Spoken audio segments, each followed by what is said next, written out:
Welcome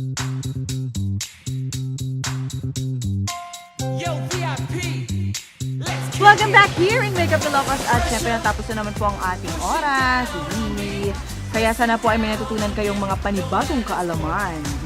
And don't worry because we'll be coming back naman next week. At bago kami tuluyang magpaalam, nais muna namin pasalamatan ang mga taong tumulong para mabuo ang aming episode ngayon. Yes, of course, maraming salamat po sa ating location na kahit umulan ay maganda pa rin. Dito sa Terraza de Niño Resort kay Mr. Alfredo Toriano and of course sa kanyang mga mababait na staff located here at Agay, Bantay, Ilocos Sur. Yes, medyo tago nga lang siya pero kasi parang vegan na maganda na parang isang paraiso sa loob. That's right, kakaiba nga eh, di katulad ng mga ibang resort na pag umuulan na iba na yung kanya. Ito kakaibang ambience talaga dito. Bongga!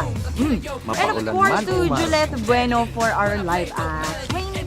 Ayan, abangan ko yun talaga as in napakaganda. Of course, made by the creative director, Cedric Dragupos. Naku, excited na ako mapanood yun. Of course, not to forget John Cariaso and JJ Tuibalons for the smoke machine for the live act of Juliet. Of course, kay Noli Morales, located at Landmark Building. Yun kung gusto niyo magpaganda, maka-avail ng new trends of haircut. Ayan, punta lang kayo sa Noli Morales. Of course, andito rin ang Sweet and Spicy. Saka, yun. Santo de Regalos na yun. Yung Sweet and Spicy. Ikaw, do you have additional Muna ka na. Sige, ako na po. Ayan, happy viewing po sa aking parents. And according to Kuya said, we would like to thank our major sponsors, to God for this very wonderful rain, to my parents for having me here in the earth, and to my husband for making me beautiful always. Kaloka! And then, sige, kidding aside, yes, of course, happy viewing po sa aking parents, si mommy, daddy, ang aking lola, si mamang uling, sa aking twins si Marcus at saka si Miguel, and June and Carnation Salon located at Plaza Maestro Vegan, the Javier family of JD Simon, and Divine Mercado Vegan students, administrators, faculty, Divine Mercado Vegan, hello! Siyempre, andyan pa rin lagi ang UNP kung saan ako tumutuloy. Nag-earn ng something for the family. Ayan mga taga UNP Millennium Band, CCPA, OSA, mga nandun sa Kimos. Of course, yung mga players ulit ng Dota, dito sila. Mamaya maglalaro kami ulit. After work, hobby na namin yan. Ayan sina Jem, Russell, Jason, JJ, ano ba doon? Si Daryl. Tapos doon sa bagong com shop nga pala ni Russell doon sa May Bantay. Ayan, kita-kita ulit tayo doon sa Macshine, doon sa Santo Domingo Macshine Car Wash. Tapos lahat po ng viewers ng Santo Domingo, especially sa aking barangay na napaka-peaceful.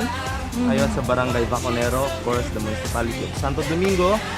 At saka lahat po ng viewers from Lawag to La Union.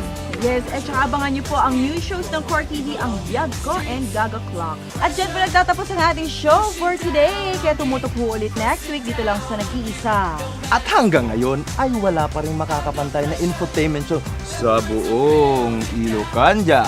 Ito ang Wake Up Ilocos! Wake up! It's raining! Ayan, Facebook. Swing. Tapos, dun sa kwan, Core TV. Sa Facebook. Twitter. Huwag niyo kalilimutan na aking Twitter. I would like to thank myself for my Bye-bye. And I would like to thank God for this very wonderful weather. Ayun mga cameraman natin ngayon. Yes. Si Jeff Mon. Si Mike. Mark. Sagutin ko yung tanong mo Cedric, sa Gaga Jets. Clock last week. Jeremy. Kung bakit black ang bakit black ang bakit green ang Oh, si JJ. Basta yun. Ulululululu. Ululululu. Alam mo yan, te.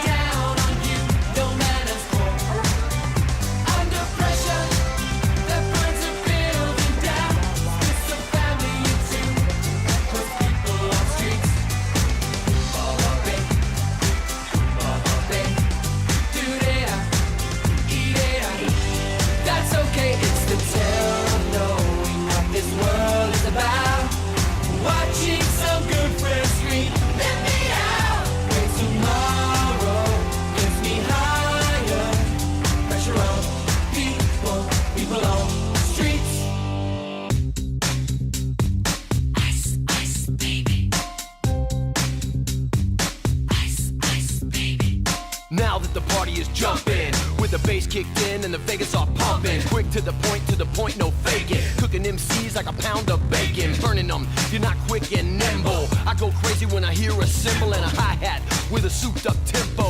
I'm on a roll, time to go solo.